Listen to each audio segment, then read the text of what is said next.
هذا مسرح بنزرت 9 سنين 10 عروض الميد ان تونيزيا. النتيجة قدامكم، مسرح معبي بالكامل. ميد ان تونيزيا آخر عام، هكا عنوان لطفي العبدلي سلسلة العروض متاعو. نهار الأربعاء اللي فات نهار كبير برشا لكل الفريق. شنو باش يضيف لطفي العبدلي لبقية السنوات اللي قدمهم؟ بشنو باش يتميز قدام جمهور يتبع فيه من سنوات؟ جمهور حافظ المسرحية تحدي أكبر.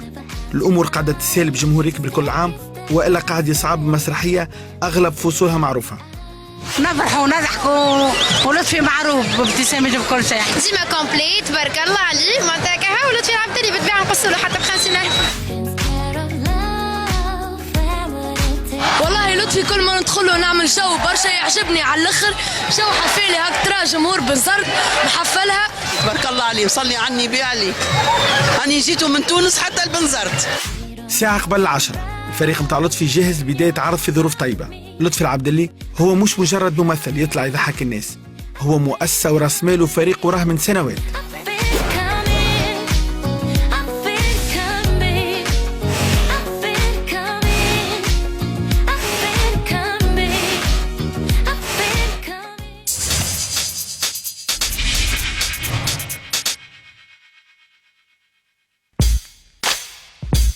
سبعة متاع العشية لطفي عبدلي يوصل المسرح، وفيه لتقاليده يختار البيت الصغيرة هذه.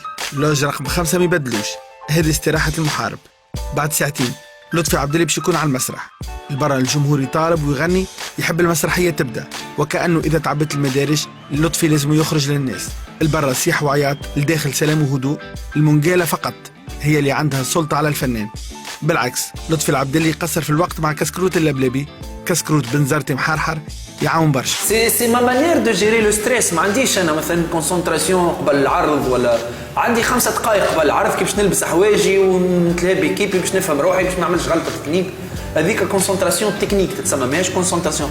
انا تو مش عارف باش نقول في العرض، مش عارف باش نحكي. تو مازلت نحكي مع صاحبي قلت والله باش نقول لهم باش نحكي معاهم. انا ديما كيك عندي كي باش نخرج للجمهور نقول باش نحكي. من بعد فما حاجات تجي وحدها من سيريوزمون. معناها تو كي تقول لي عندك 14,000 وانا وحدي فيهم هكا كي تفشل نقول لك باش نعمل ربي معايا وكا. ميد ان تونيزيا عملت جمهور خاص بها في تونس الكل، وخاصة في بنزرت. لهنا ترى تونس الكل، كل اختلافاتها، كل الأعمار. التونسي لهنا يحب بكل بساطة يضحك ويعدي وقيت به ويروح، ولطفي فاهم مليح الشيء هذا.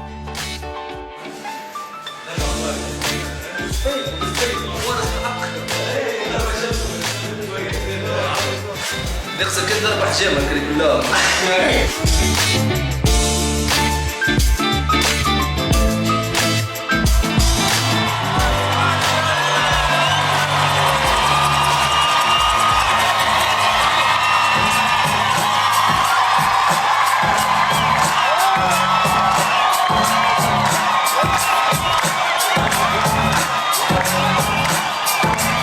العشرة متاع الليل لطفي يدخل الجمهور، نفس الاحترام للمسرح كما كرتاج، نفس الإضاءة، نفس الخدمة الركحية، وما فهمش علاش. غير أنه الدخلة في بنزرت دخلة مختلفة على الآخر، دخلت فيراج بامتياز.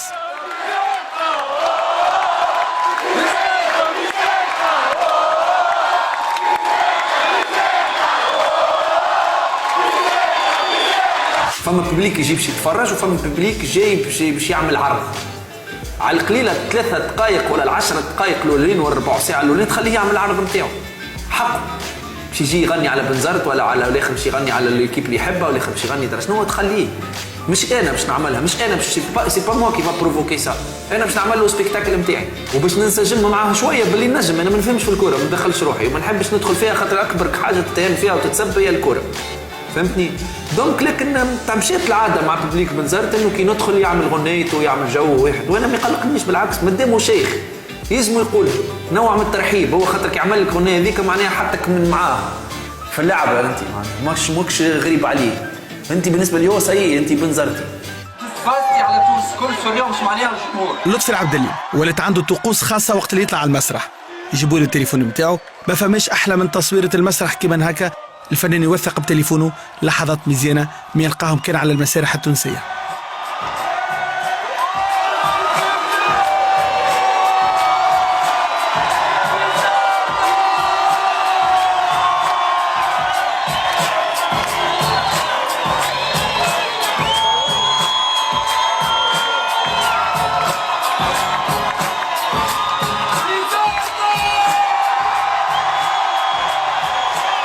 أول حاجة عملها لطفي هو التفريك على الناس اللي قدامه، طاقة غريبة وقدرة وسرعة بديهة عند لطفي. اللي يحكي عليه لطفي يضحك عليه الناس، وفي المسرح الناس تقبل منه وتضحك، قدرة سحرية تخليه يحط الناس الكل في جيبه. عاملين تواول بالكراسي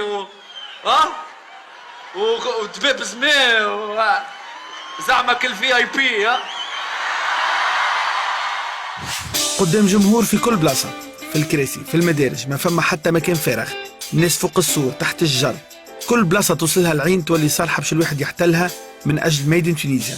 لطفي العبدلي فهم مليح إنه الجمهور متاعه حافظ المسرحية بل ويعرف كل تفاصيلها، لكن لطفي عنده القدرة إنه يعاود يحكي لك النكتة ولو 1000 مرة، كل مرة بطريقة، كل مرة تضحك وكل مرة ما تنجم كنت تتفاعل معاه. مهرجان كرتاج أكبر مهرجان توا بنزرت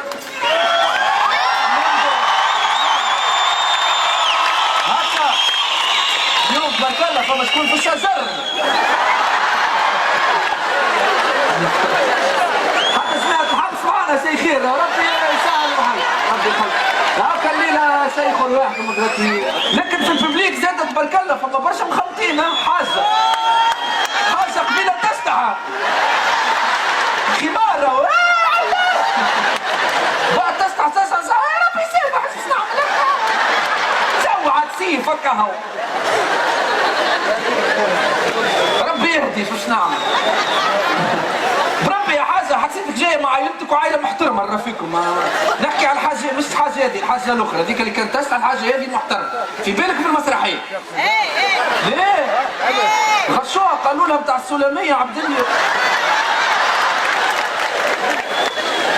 ورس اختي الليلة انت وراسلك بستيكس وقرصك. شكون فما اليوم في الضياف؟ اقوى ضيف عندي ساعة اليوم هو انتوما، خمسة وخميس عليكم. عندنا كما تشوفوا اليوم كضيف ما جاش يصور ما جا يقعد معنا التاسع. عندنا هالة بتاع حنباش على رحمك يسردوك وين من قبيله ندور بالميكرو ريتا. اي تحيه خاصه لهالة بربي. لطفي حكى، عبر، انقد، وزاد كيف حيا الصحافة والإعلام اللي كانت حاضرة، تمقعر على البعض، وخاصة استقبل بحذاه ماجي مجدي السميري مخرج بوليس باش يكون موجود بحذاه على المسرح. ماجي اللي ما نجمش يكون حاضر معاه في مهرجان كرتاج. ضيف نحبه برشا عزيز عليا، وفما زاد انا تعرفوني نحب اصحابي، مخرج خدمت معاه ماجي مجدي السميري تحيه خاصه. وينو مقبول الساعه بوليس وهابي ناس وك الدنيا الفرخ تشوفوه فرخ. وينو يا فرخ؟ اي جايزه لا اي اطلع وكان دونسور يتكربس والدنيا واحد جاء معايا تحيه خاطر قلت له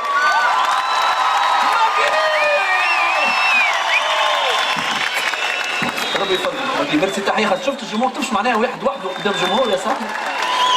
رد بالك قال لك المغنيين صح عليهم يقلق يعوضوه 4 من تاني يقول لك تعبت قدام الببليك وانا وحدي راه يا صاحبي. اللي خطب معاه 80 ميوزيسيان يتعب يقول لهم اي اعزفوا لهم هو يعمل لهم هكا يغنيوا له في غنيته. خاص كان جاوا يعملوا معايا سكتشوات يعملوا سكتش خلينا نرتاح شويه. هذه 10 مرة نشوف مسرحية لطفي العبدلي، اشاك فوا كي يبدا فما ان ايفينمون امبورتون نجي معاه. كنت موجود في كرتاج مش السنة، كنت موجود في كرتاج العام اللي قبله.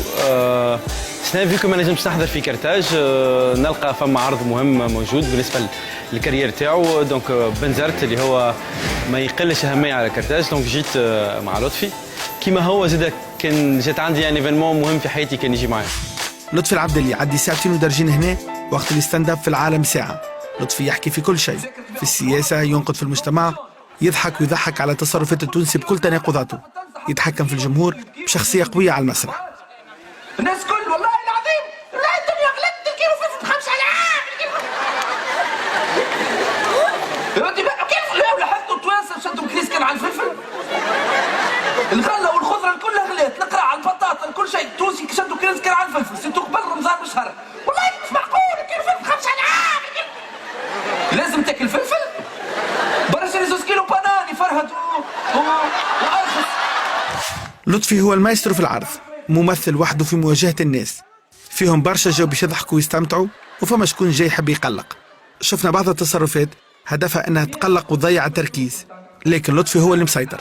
شفناه كيفاش حشم اللي وجه عليه اللازار بذكاء كبير. قاعد توري فينا وين انت يا جبري؟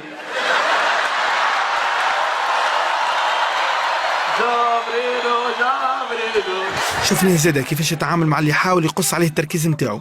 شخص يطلع يصيح ويعيط، لطفي عنده الحل وعنده الوصفة السحرية، فكاه، سرعة البديهة، وكل مرة يخرج منتصر. بابا صفا هذا توا فيق قال لي لطفي الحرب لطفي صحيح مش شعب لطفي تقول لي صيح لطفي هو انا شخصيا انا نصيح صوتي معاه. السلام عليكم. والله تعدى عرض ممتاز خارق العاده. تحب تفهم امك تشطح؟ شوف القوريه تشطح. القوريه كي تشطح دوبها تدب روحها ما تغزل حد. لو برانسيب تاع السطيح انه الانسان ينسى العالم ويشطح باش يتفرهد. جو دونس توت سول جو ماميز جو سوي بيان. هذه القوريه. التونسيه كي تشطح يلزمها تهبط عرس كامل مع هاي عدايا البنات خليونيش وحدي هاي عدايا برا امك هاي عدايا هاي هات فلار هات هاي واحد بقلها ان شاء الله. جناليز كل مرحله عملتها لي فو با لي بون با اللي قاعد نعمل فيهم، وين لازمك تطور وين يلزمك تقعد رايض ما تتحركش ما عادش تتحرك زايد. تفهم شيء جديد خاطر الجمهور يتجدد راهو مش معناها يطالب جديد زاد. راهو اليوم كان نعمل له نفس المسرحيه كما هي بيدها عمناول باش يتفد. لازم حتى اللي يعرفوا تدخلوا به اوترومون وتجيبوا تعمل له صبغه جديده و tu crées des déséquilibres pour créer des acrobaties dans le spectacle. العرض في نص الليل ولطفي وقع تكريمه في بنزرت لأنه أكثر فنان دخل جمهور للمسرح هذا. تكريم مستحق. الفنان ولات عنده علاقة خاصة بمهرجان بنزرت.